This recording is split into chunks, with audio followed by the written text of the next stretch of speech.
What was it like being around DMX? DMX was dangerous, man. Straight up like that. Whoever don't like it, bring it, nigga. Bring it. I don't. Bring it. Bring it. In Los Angeles, gangs like the infamous LA Crips have long pushed rappers to check in when they come through the city.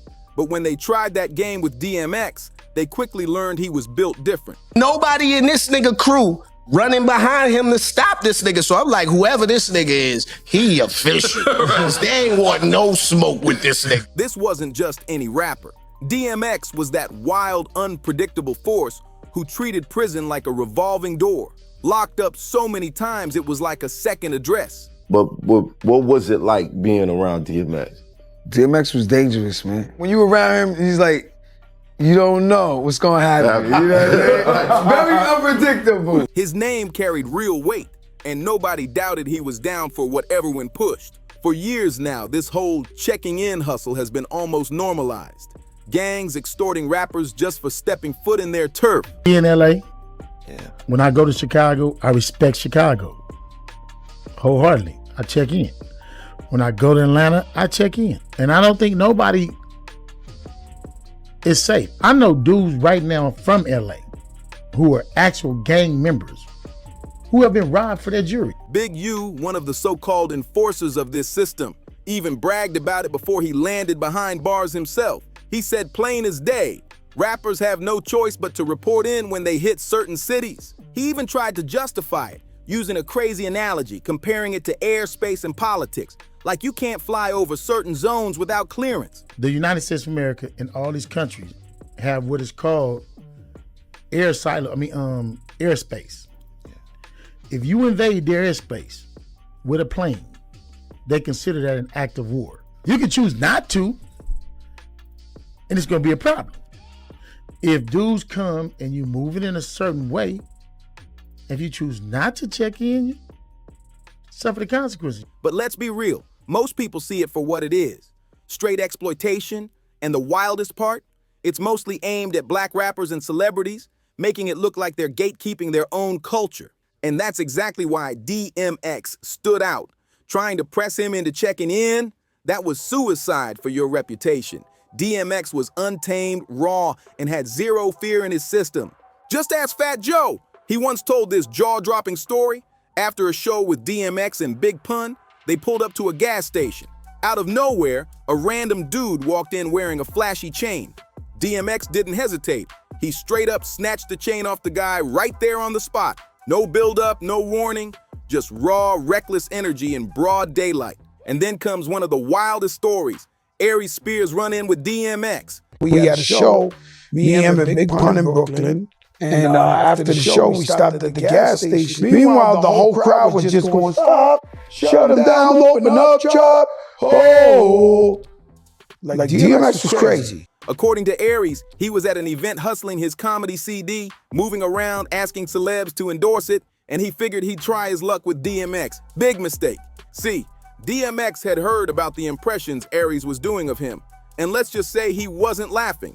DMX told Aries they needed to talk and led him into a locker room. We on stage, right? And we doing Party Up and we killing it, you know what I'm saying? DMX accidentally snuffs me. That's some real shit. I was like, wow, this nigga's knuckles is hard as a motherfucker. DMX accidentally. He accidentally snuffed me. How? He just. Is he just going No, out? look. Like, 1, 2, pow. He hit me. Ready outside. Ready outside. Next thing Aries knew, almost 30 dudes followed them inside, forming a circle around him and X, while a massive bodyguard slammed the door and blocked the exit. That's when the air got real heavy. DMX started grilling Aries about those impressions. Aries tried to play it cool, saying it was all fun and games. Yo, get back here. Wait till I catch you, nigga. So, you know me, I'm in the back seat like, what happened between him and Mace? Like, who is this nigga? And nobody in this nigga crew running behind him to stop this nigga. So I'm like, whoever this nigga is, he official. They ain't want no smoke with this nigga. No disrespect intended. He even tried to slide in his CD pitch, but DMX wasn't having it. Instead, X leaned in and told him, come to my hotel later, let me hear it. If it's good, cool. If it's not, and then came that legendary DMX growl. But here's the part that made Aries nearly lose it. DMX suddenly pulled a razor blade straight from under his tongue. Who does that? Aries said, Right then and there, he knew better than to show up at the hotel that night. And Aries wasn't the only one with a wild DMX story. Jay Pharoah told his own. They were on stage performing together. Not even a rebirth. He's finna give you back what he always been. A beast on the mic with the vocals that can't nobody touch. He gonna make you go get the dictionary to understand every word he just spit too. DMX was so amped up swinging fists in the air that he accidentally punched Jay right in the face mid-performance. Imagine taking a hit from DMX while the crowd is cheering. Then there's Memphis Bleek's memory. He swore that Bad Boy Records crew was just cooling on the beach in Miami when Mace rolled up on a scooter. I don't like Eve. Like, I don't like her. It has nothing to do with music. It's something that she did that was very disrespectful. The second DMX spotted him, he bolted after Mace like a dog after prey, sending rappers scrambling. Bleek said he couldn't believe his eyes. That was his first time seeing DMX in action. And the truth was. So was you and X issue actually over her? Totally. Oh, so X was messing with her when y'all was together? Totally. Then she took one of my concepts. We was gonna make a record called The Dog and the Fox. No. Yeah. Wow. And then she went and did it with Earl. DMX never feared anyone. Not gangs, not rappers, not even the Crips. That fearless attitude is exactly what fueled his beef with Corrupt, a well-known Crip affiliated with Big U, one of the biggest names in the rolling 60s. But DMX, he didn't care about politics sets or who someone rolled with. Things got so heated that Corrupt himself ended up being the target of a hit. 2 of his bodyguards were killed and Corrupt barely escaped alive. Instantly, whispers started flying through the streets. Was DMX involved? With his reckless reputation, plenty of people believed it without hesitation. To really understand the tension, you gotta rewind to the early 1990s. Back then, DMX was already running New York's underground rap scene with a chokehold, feared and respected all over the East Coast.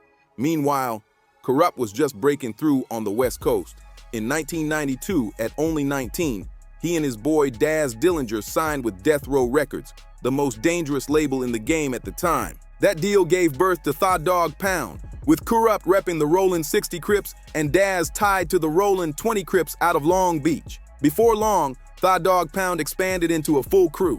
Thaw Dog Pound Gangsta Clique, bringing in names like Snoop Dogg, Nate Dogg, and RBF. This wasn't just a rap group anymore, and it was a movement. Their rise came quick.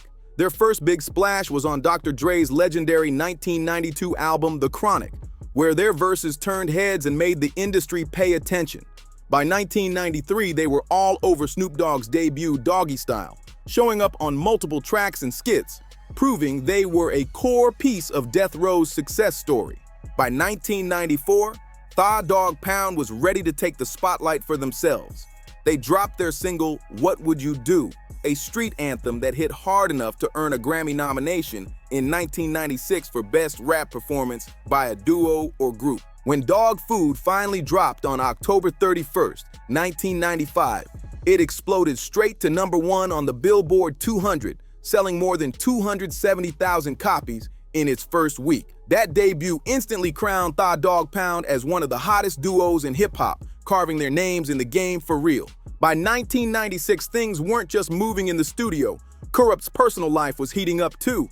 He started dating Brooklyn rapper Foxy Brown, and by 1997, the two were officially engaged, turning heads as one of hip-hop's rising power couples. Well, he killed 2 of his bodyguards. They're trying to kill him.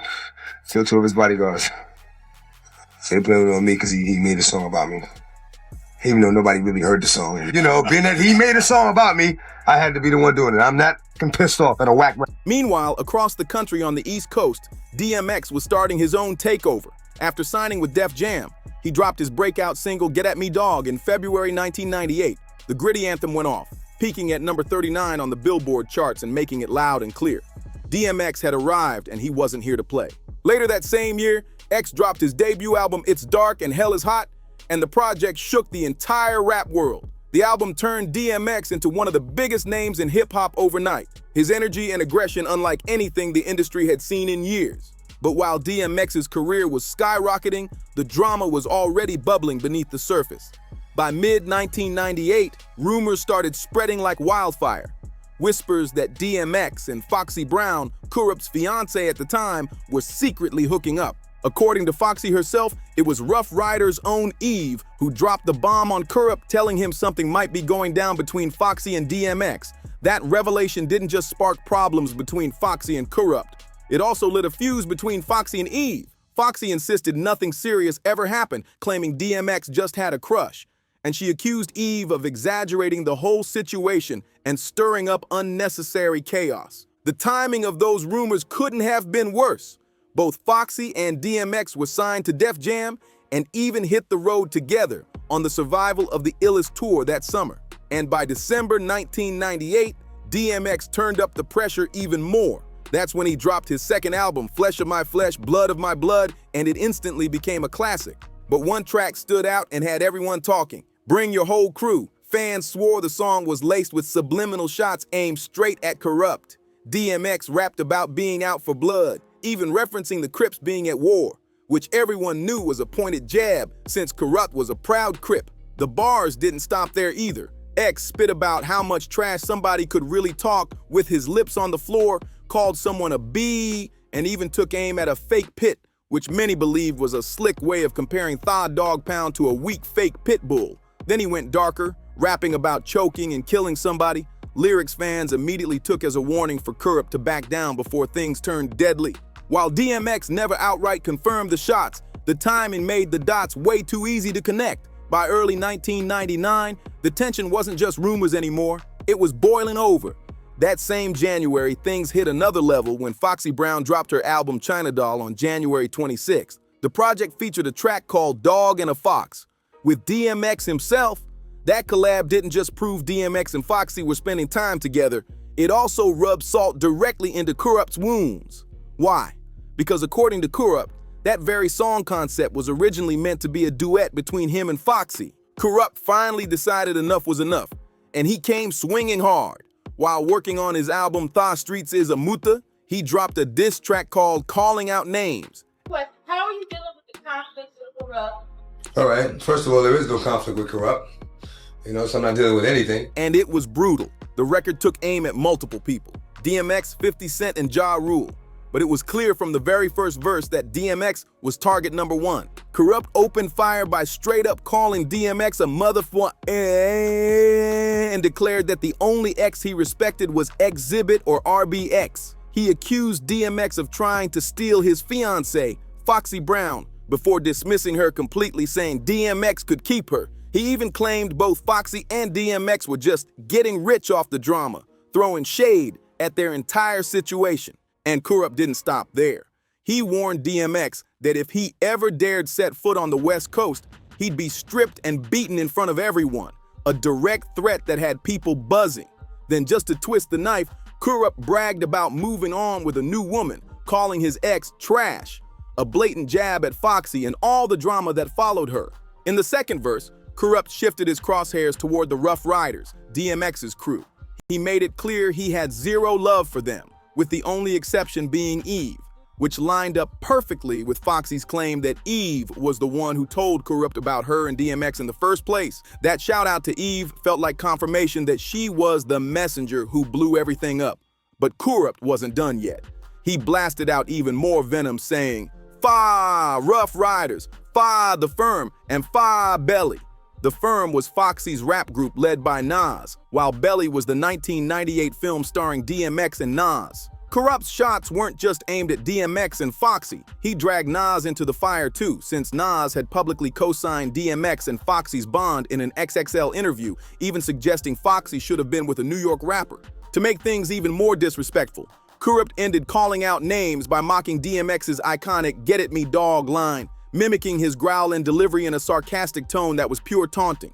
He even kicked off the track with shots aimed directly at X, setting the stage for all-out war. But not long after Kurupt's diss hit the streets, things took a deadly turn. On October 17, 1999, around 11:40 p.m., Kurupt was at Echo Sound Studios in Los Angeles, working on his album Thaw Streets Is a Muta. Out of nowhere, gunfire erupted. His bodyguard, Dwayne Dupree, was fatally hit with multiple shots to the chest. Two other rappers, Willer Givens and Jevon Jones, were also caught in the crossfire, suffering gunshot wounds to the leg and foot.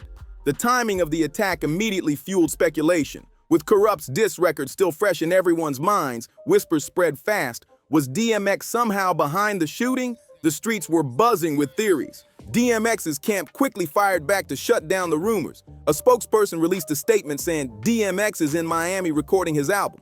It is unfortunate that an act of nature happened. DMX is not knowledgeable of this. I just got off the phone with him.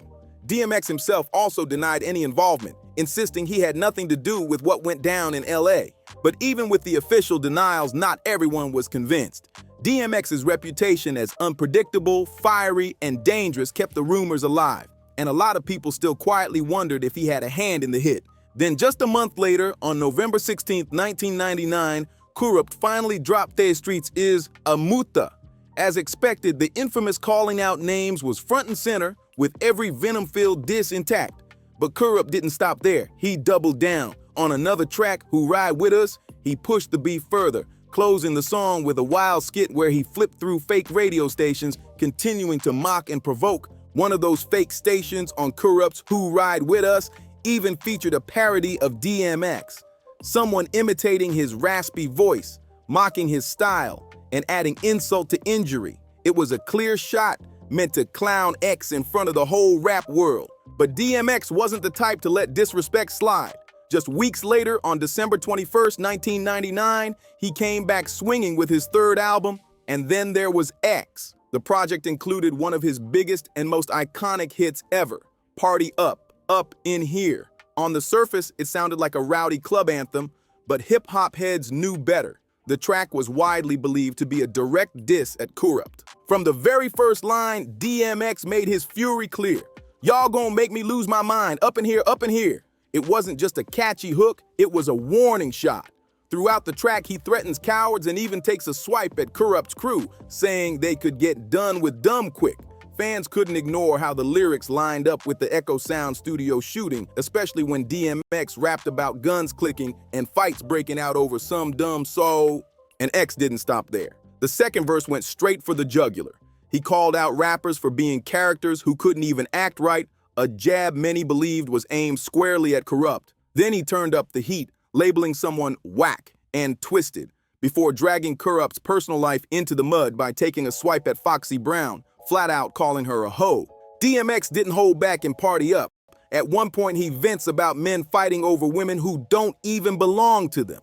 Another clear jab at Corrupt and all the Foxy Brown drama. Then, in the third verse, he turned the aggression all the way up, threatening to silence someone for good.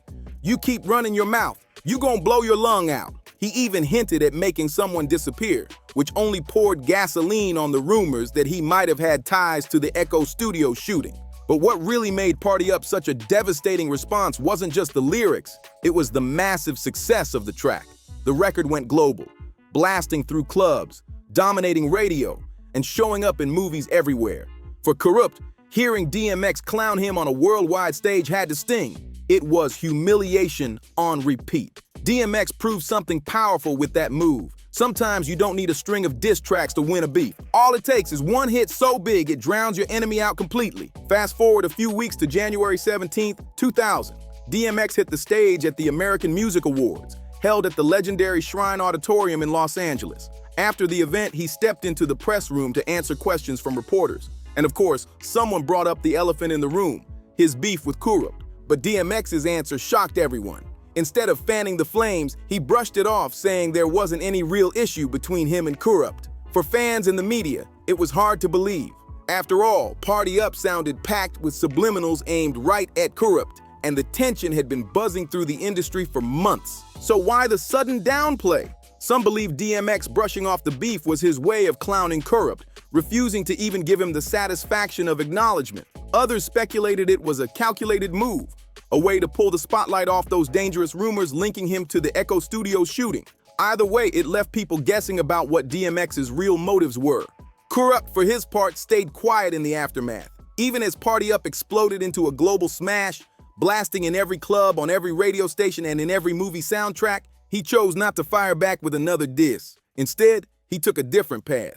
On July 17, 2001, he dropped his album Space Boogie, Smoke Odyssey. One track, Just Don't Give a F.E., addressed the lingering feud. In it, Corrupt made it clear he was ready to let things go and squash the tension with DMX.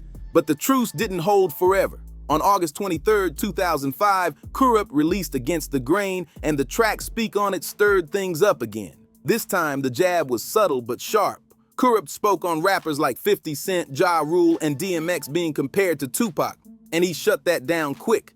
He declared there would never be another Tupac, then called DMX out by name, saying X definitely wasn't the new Pac either. That line reopened old wounds, reminding fans just how deep the rivalry had once run. After that, though, the fire finally cooled. The feud slowly faded into the background as both rappers focused on their own lives and careers. Then, almost 20 years later in 2017, fate pulled off a twist no one expected. Crips and DMX bumped into each other at an airport, and instead of tension, the moment was friendly.